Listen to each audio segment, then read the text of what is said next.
Assalamualaikum warahmatullahi wabarakatuh. Om Swastiastu, Namo Buddhaya, salam kebajikan. Izin memperkenalkan diri, saya Umat Riyadi Bustra, analis kebijakan ahli pertama di Direktorat Penanganan Permasalahan Hukum di Lembaga Kebijakan Pengadaan Barang dan Jasa Pemerintah. Saya adalah peserta Latsar CPNS tahun 2025, kelas A8 kelompok 4. Hari ini kita sampai di agenda 3 Latsar CPNS tahun 2025. Sebuah tahapan yang penting membahas tentang manajemen aparatur sipil negara. Tema ini bukan sekedar teori birokrasi, tapi sebuah fondasi besar yang menentukan bagaimana kita, para calon ASN, akan bekerja berkembang dan mengabdi kepada bangsa dan negara. Mengapa manajemen ASN itu penting? ASN adalah tulang punggung birokrasi. ASN adalah roda penggerak pelayanan publik. Dan manajemen ASN adalah mesin yang memastikan roda itu berjalan dengan teratur, efisien, dan terarah. Bayangkan kalau ASN dibiarkan tanpa manajemen, tidak ada aturan rekrutmen dan tidak ada pengembangan kompetensi.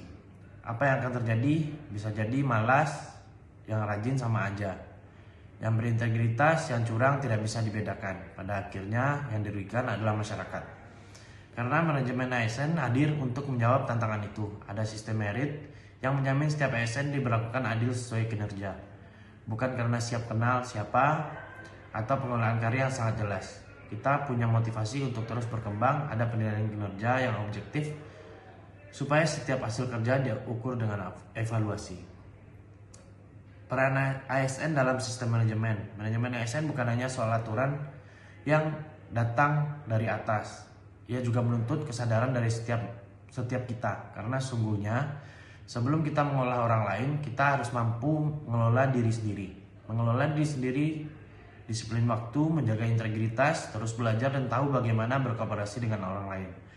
Mengelola diri berarti menyadari bahwa setiap keputusan yang kecil kita buat, datang tepat waktu, menyelesaikan tugas dengan benar, bersikap ramah kepada masyarakat, itu semua manajemen dari ASN. Teman-teman, manajemen ASN berarti pada urusan gaji dan pangkat. Ini menyentuh hal-hal yang mendasar. Bagaimana kita mengabdi dengan hati, bagaimana kita menjaga netralitas meski tidak ada tekanan politik, dan bagaimana kita tetap profesional meski berhadapan dengan keterbatasan.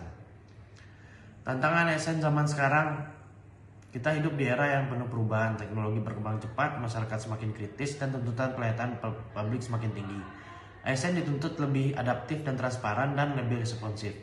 Manajemen ASN-nya harus menyiapkan pegawai negeri yang bukan hanya paham aturan, tetapi juga berinovasi. ASN yang tidak hanya dapat di kantor, tetapi juga dapat hati-hati masyarakat. ASN tidak hanya bekerja sesuai SOP, tetapi juga bisa memberikan solusi kreatif kepada SOP yang tidak cukup. Itulah mengapa agenda 3 ini penting. Di sini kita belajar bahwa manajemen ASN bukan sekedar urusan administrasi, melainkan strategi yang memastikan kita tetap relevan dengan zaman.